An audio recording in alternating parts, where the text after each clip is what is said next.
All right. So I am driving from my place in Massachusetts to my place in Vermont. It is a lovely day and I've got some time to kill. And I figured I would use this as a video blog short form session, whatever the heck kids are calling it these days, uh, to just talk a little bit about my running training over the last, well, it's closing in on 10 years now, 9 years or so. And I never really, so let's go back a little bit. When I was a kid, I was not active. I did grow up in Vermont where outdoors was kind of like the default place to go get exercise and stuff. But I preferred to be inside reading comic books, playing Dungeons and Dragons, or video games on the computer. Um, I don't completely fault that because I turned it into a decent career, I think. The computer part, not so much the video games and the comic books part. Oh, sorry, not the D&D part. The video games part led to like being on the computer and being familiar with the computer and troubleshooting it and security flaws, et cetera, et cetera, et cetera. Dot, dot, dot, current day as a cybersecurity professional, which I've been doing for some time. But getting outdoors, going for a walk in the woods. I guess that's what I would call it. These days, people would call it a hike. Always had dogs growing up, so they would like to go out. Sometimes the cats would come out for walks with us as well. Um, but that's not like hiking big mountains and things like that. I would do that, but it would be very occasionally, like, every few years or so. So it's not like I was hiking up and down Mount Mansfield every other weekend or whatnot. In fact, I've never been to Mount Mansfield. I've been to Camel's Hump a few times, 3 times I recall, and that's the second highest mountain in Vermont. So, and yeah, anyway, I'm rambling. Let's get back to focus. I wanted to talk about running. So later on in college, I started practice. Well, when I was a teenager, I dabbled in Taekwondo. In college, I did some judo. After that, I did Aikido and started mountain biking. Again, not serious stuff. Yes, we went to Killington. There were 1 or 2 years where I was going to Killington pretty regularly, like a few times a month, pretty regular for me. But again, it was mostly like trail riding, and again, by my standards, I consider it fairly tame, right? Not jumping over giant ravines and dropping off cliffs and things like that, which you might see on YouTube. Nothing like that. And then I ran a couple of times in the early 2000s. We had a treadmill, which I ran on somewhat, but I don't remember any of the specifics. I didn't have any sort of fitness tracker at the time. So I don't really know, like how long was I running? How far was I running? No idea. No idea. Um, I remember buying my first real pair of running shoes. I want to say it was 2015 or so. And it happened that they were a pair of New Balance. I don't remember which ones they were. Although I think I still have pictures on my blog of them at something. Like might have been a 980 or a 9 something series, but I don't really know. But running became a serious thing for me when I had a roommate for a little while who was my close friend in my Krav Maga school, and it was late 2017, and we had, I don't remember, we either had just finished one of our belt tests or a training session like leading up to a belt test the night before, and he asked me, "Hey, do you want to join me on a recovery run?" And I was like, "Sure." "What's a recovery run?" He's like, "Oh, just 2 miles." I was like, "Heck, I'm training for my black belt, whatever. At the time, I can handle a couple of miles, right?" And I didn't know, then what a recovery run was. I didn't know the difference between that, speed work, intervals, tempo, what all those things meant. But recovery run sounded, by comparison, fairly tame. So I was like, yeah, I'll try it. And so I went out. Now, bear in mind, my friend had been, he was, and prior and subsequently an ultra marathoner. He was a running coach. He was in super duper amazing shape. And I mean, I was in decent shape, right? But also he's 20 years younger than I am. So, I give him a little bit of a leg up when it comes to running. So his idea of recovery, not exactly mine. That was more like a workout to me.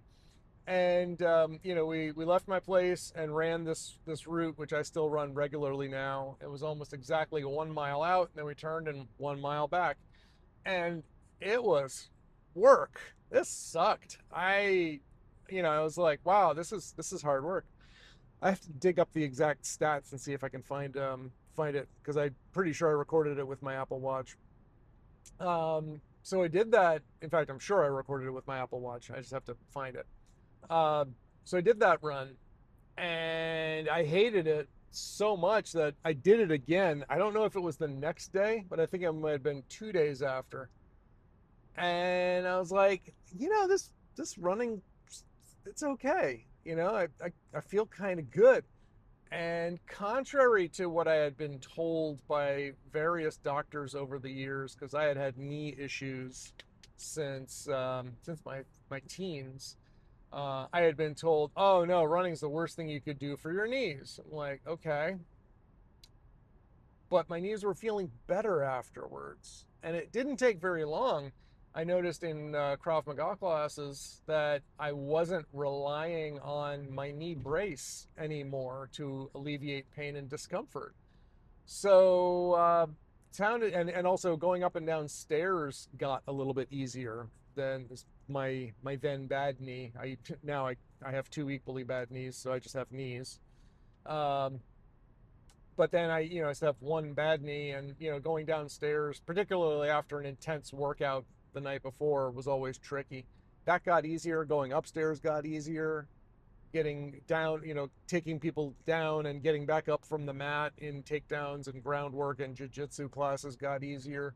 So I was like, I think this feels good to me. So I kept doing it.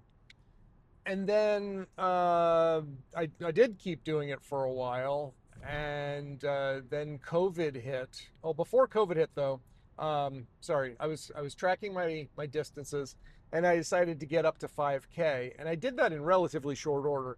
In fact, I didn't even realize it. Right, I was just following Charlie's very simple suggestion, was like, just keep adding 10%. Like, and I don't remember if it was like 10% per week, per run. Are we talking 10%, try to get 10% faster, or run 10% farther, or, like whatever. But I was just adding 10%, I think, per week, but some days per run, because like you go out and you run 1 mile, then you run 1.1 miles. That's not really that big a deal, right? And then 1.2 miles or 1.21 miles, if you're adding 10% of 1.1. So very quickly I was ramping up.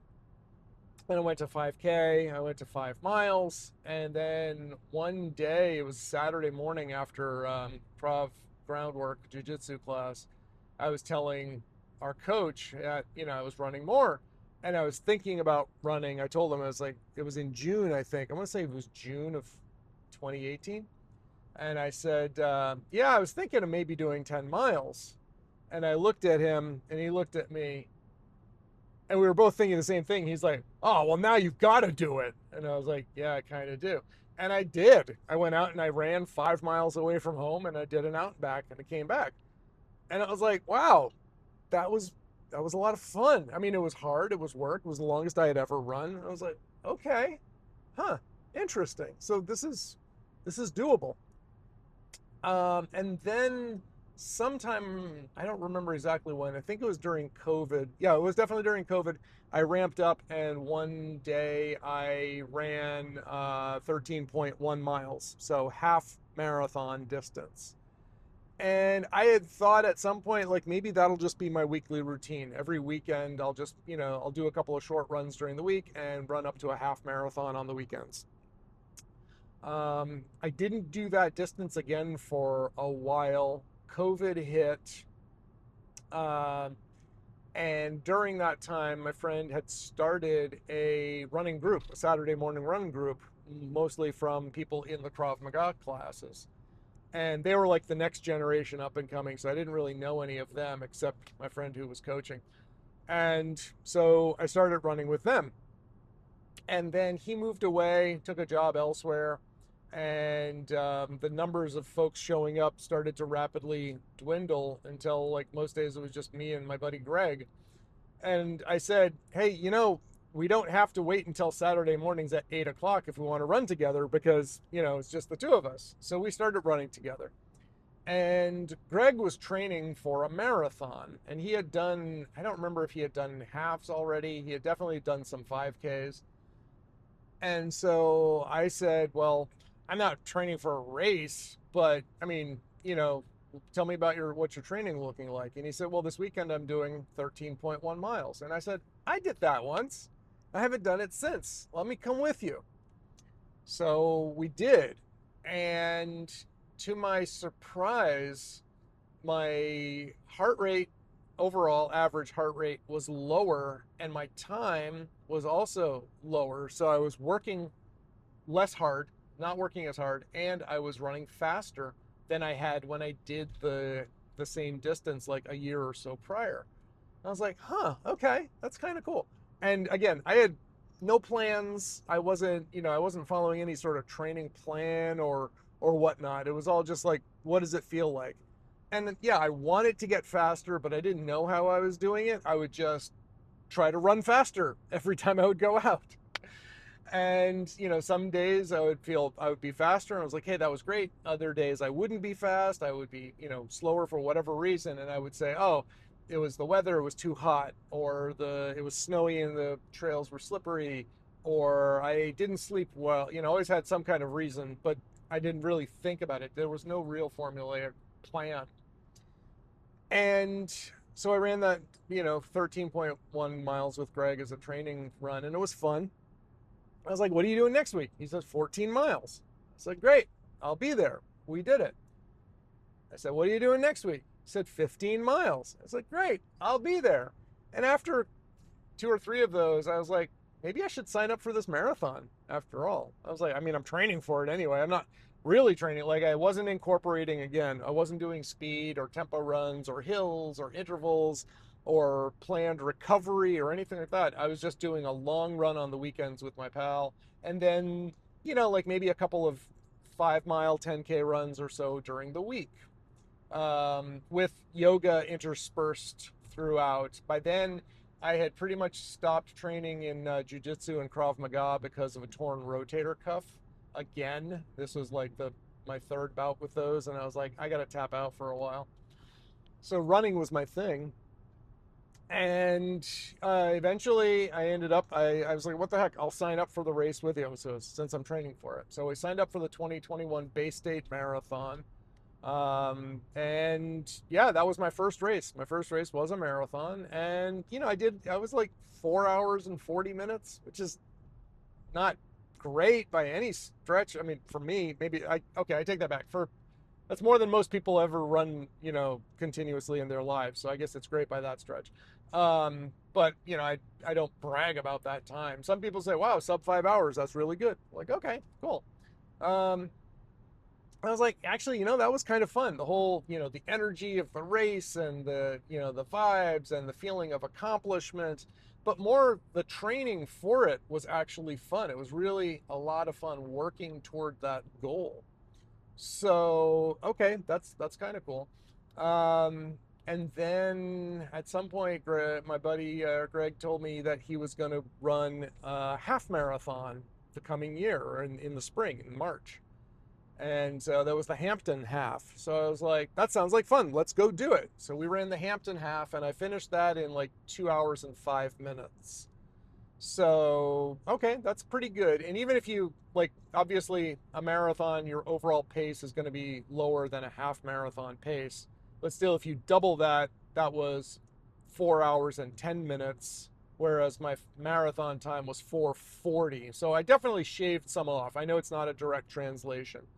I should look that up and figure out how to calculate the direct translation. That'd be an interesting fact or statistic or theory, whatever that is. So I ran that, and that was fun. And at that point, I had decided I was going to train for a 50 because I was turning 50. So I was like, hey, turning 50, let's run a 50. And I talked with my coach, and he had said, okay, well, 50 miles or 50K. And we decided, since it was my first 50, let's make it a 50K, right? So, okay, fine. And he gave me a training plan, but again, it was a little loose, right? It wasn't very strict. There were a lot of gaps that he assumed I would fill in, which I later found out I didn't really necessarily know how to fill in. So the plan probably could have used a little more structure, a little more refinement. That said, ramped up, and in, I think it was September of 2022, I ran my first 50K, the Vermont 50, and I finished in. I wanted to. Number one goal was just to finish. Number two goal was to finish in under 8 hours. I finished it in 7 hours, 1 minute, and change. And if you look at the moving average, I forget the amount of time, but I think I was moving for all but like 15 minutes. So essentially, there was like 15 minutes throughout the day I had stopped either at aid stations or to use a bathroom, and that was it. Other than that, I was moving solid. But of course, you know, I couldn't help but think when I got there, couldn't have shaved one more minute off somewhere, one of those aid stations, right? And gotten 7 hours or just underneath. So I was like, oh, I want to do that. I want to do better. And, but I was, look, I went in targeting 8 hours. I did it in seven and change. So that was great. I was very happy with the results. Um, and then I moved on, and the following spring, I wanted to run. I signed up for another marathon, and I did the Cheap Marathon in Derry, New Hampshire, and that was fun. But in between, I had sustained a knee injury while I was getting a massage. I suffered a torn meniscus, which that sucked. Um, I then no wait, sorry, that happened. Oh, that's timing is wrong. It was after the marathon. I get old. I've run several races at this time. I've blurred the lines here. Um, I ran that marathon, then later torn meniscus. Then I ran another marathon. Wow. Now I have to go back and check my notes because I don't remember which race I ran when. Anyway, I ran I ran races. I had a torn meniscus. I had knee surgery. I recovered from it, and I ran some shorter races. But then in November of 2025, I ran my first 50 miler. And that was interesting. Um, Definitely, as I told the race director, and he hasn't updated the website yet. He said he was going to use the quote. I told him it was the best, worst day of my life. Um, I had GI issues pretty much the entire day. Not quite the entire day, but close to it. I'd say maybe only the last 30 or 40 miles. Fun fact also, when he started the race, when he introduced everyone at the beginning at, like 5 a.m., he said, yeah, it's, there are 4 loops of 12 and a half ish miles. Well, my 12 and a half ish miles came out to be 13.1 miles each. So by noon, I had done 2 laps, and by the end of the day, I had done 4 laps, which comes out to 2 marathons exactly. And if you look at my Garmin GPS stats, it was 52.4 miles, which is 26.2 times 2. Double marathon back to back. I walked a lot of it because my stomach hurt all the time, and I had been worried about it training even like as early as June or July. I remember having issues on my long runs when I would stop and have to find a porta potty, or if I was out in the trails, a tree, and dig and bury. And I didn't know what was going on. I thought it was because I had changed my food, because I was experimenting with protein chips. And, so instead of eating just like Cheez-Its, they're like Cheez-Its, but with protein powder baked into them and stuff. So I thought that was the problem. I was experimenting with UCAN gels and bars. I thought maybe those were the problem. I couldn't figure it out. But almost every time I was out for a long run, I was having GI distress. And that was not a good feeling. It definitely, was not reassuring. And I had never gone through this before, and I didn't know why. So, because I didn't stress over races. This is fun. Yes, I felt some stress, but it's like eustress, like euphoria. This is like the good stress. This is awesome. This is a stressful situation, but yay. As opposed to, oh, woe is me. How am I going to get through this? But the more that this went on, when I ran these long races or long training runs and had stomach problems and lower intestinal problems, I got more and more concerned about this being an issue on race day. And sure enough, it was an issue on race day. And funnily enough, 1 week after the race, all that went away.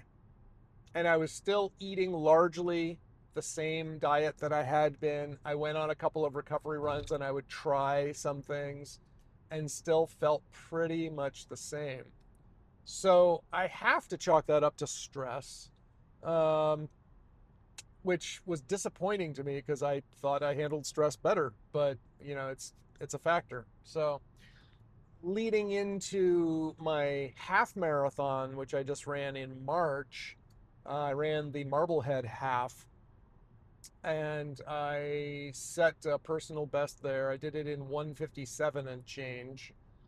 My first half marathon race was 2:05, and then subsequently when I ran the Derry Cheap Marathon, at the halfway point, I had done that in 2:02. So you could say my half marathon record was either 2:05 or 2:02. And now I did it in 1:57. So I shaved like 5 minutes off of that time. So I'm very happy with the results. And now, just this past weekend, at the time that I'm recording this, I ran the Mom's Run in Somerville, Massachusetts, the 20th annual Mom's Run, hosted by the Somerville Roadrunners. And I finished that in just over 24 minutes, and that was a 5K. And that blew away my previous record, and I was legit shocked at that because I went into it thinking that it was just a training run.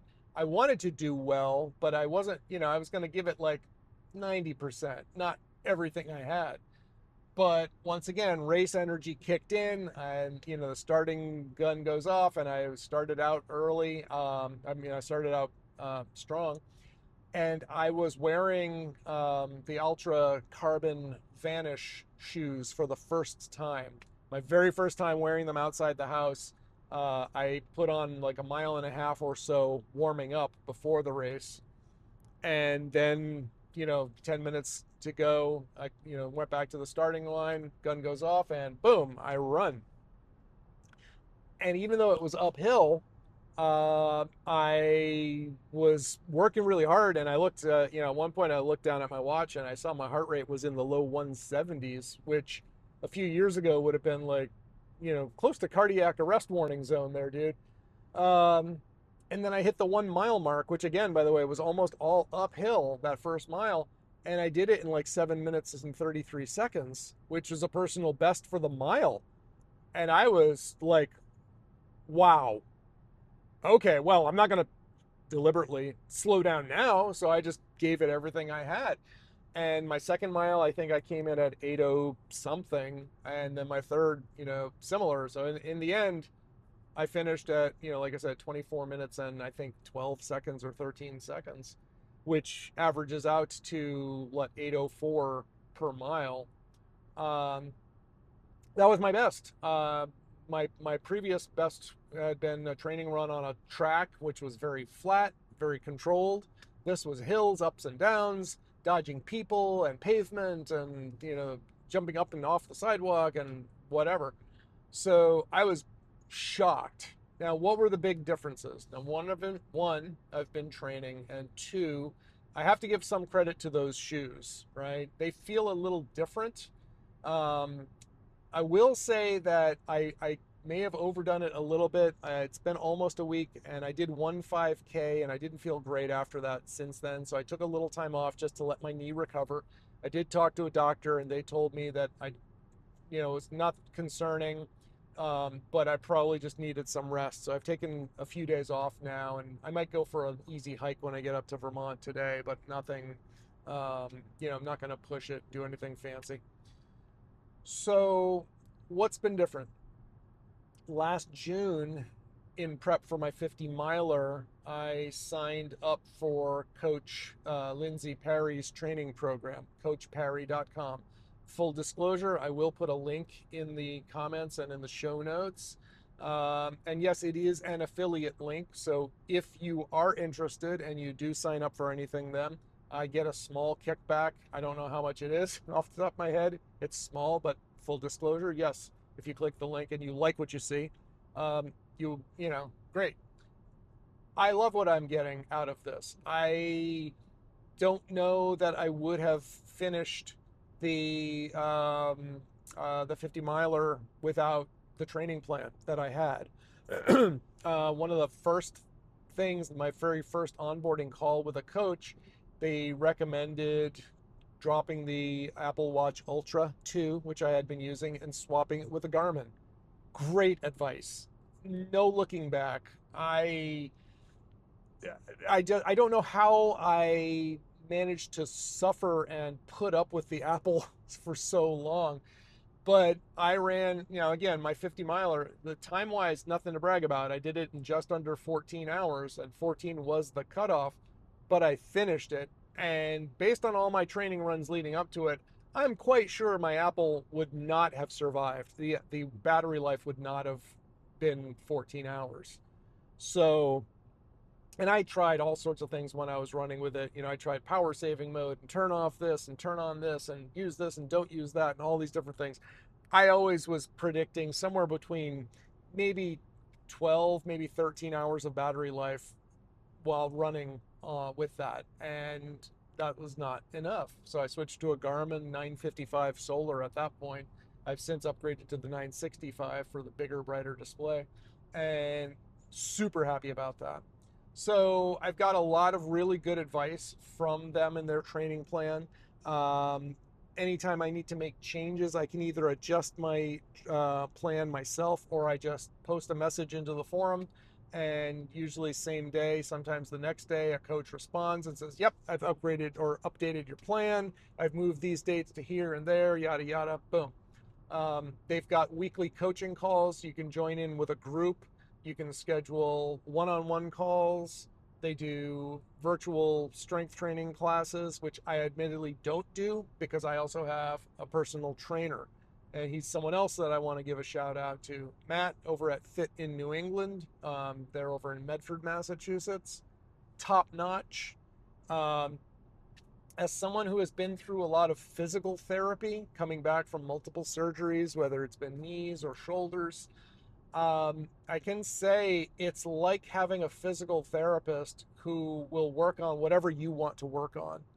And that's awesome. So I'm stoked. I look forward to going to train in the gym, whether it's doing that or going to the gym with a buddy and doing my routine there. So Fit in New England, huge factor. I will say, diet, I track everything that I eat. I religiously use food noms on my phone, my iPhone, and I have for years now. Prior to that, I think I had like a 10-year streak with my Fitness Pal.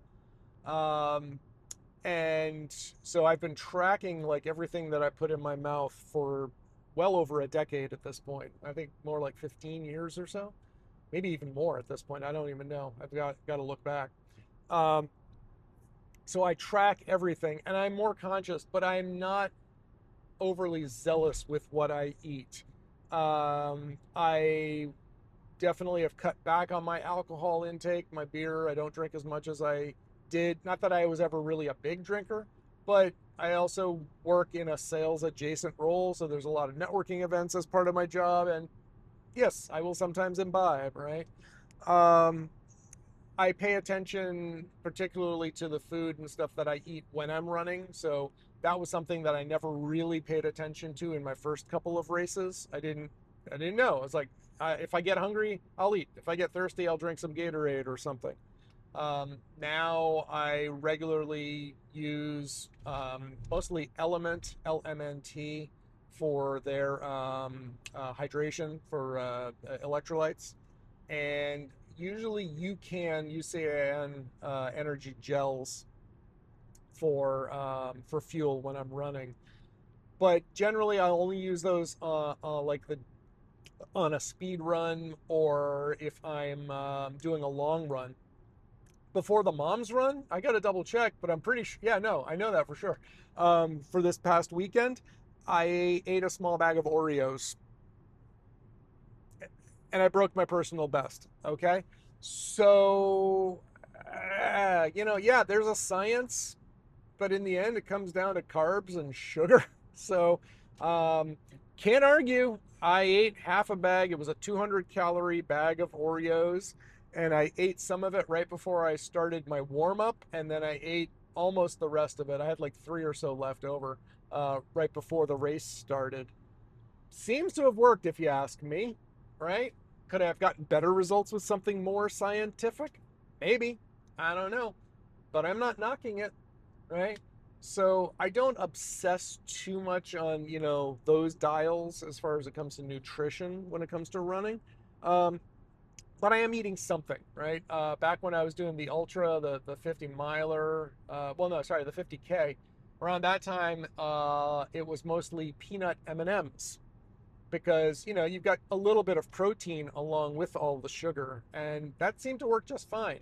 When I ran a half marathon trail race the following year, I they had chips at the aid station, and that was the first time that I remember really treating myself to savory, salty foods along the race, and I was like, this is pretty good. So then for a while I pivoted to Cheez-Its, and because I love Cheez-It crackers, they're small enough I can chug the whole, a pouch in my mouth, and I don't need to worry like with giant Doritos or something about getting them into my mouth or breaking them up. I can just like chug them easily. And so I liked, I would eat Cheez-Its for a while. And again, that led me on to the protein chips. I don't even remember the name of the brand that I was using for a while. I might go back and try those again, given that I'm pretty sure that the GI distress was caused um, uh, by stress, like mental stress, as opposed to what I was eating. So yeah, I'll probably do that actually as I start training now for the Athens marathon, the authentic marathon in November. I probably will experiment with some, protein chips again. But I plan to keep UCAN and Element as regular rotation and stuff. So I'm not going to really touch on gear other than the Vanish, the Ultra Vanish that I used in this episode. I've been ranting now, going on for over half an hour. So I'm gonna call this episode here. I don't know what I'm gonna call it, but this is just my adventures in running. So yeah, thanks for listening. Thanks for watching. And as everyone says, like, subscribe, leave comments, write me, leave me some feedback. Listen to my other podcasts. I am regular on the Friends with Brews podcast with my co-host Scott Wilsey, and also the Blurring the Lines podcast with my co-host Adam Bell. I've got multiple websites, and I've recently broke them up into topics. So there's peterruns.com, peterdoesyoga.com, peterdrinkscoffee.com, and bunches of others. So, wherever you found me here in the show notes, you can find links to wherever else you can find me. That's it. Thanks, everybody. I'll talk to you soon, and run happy.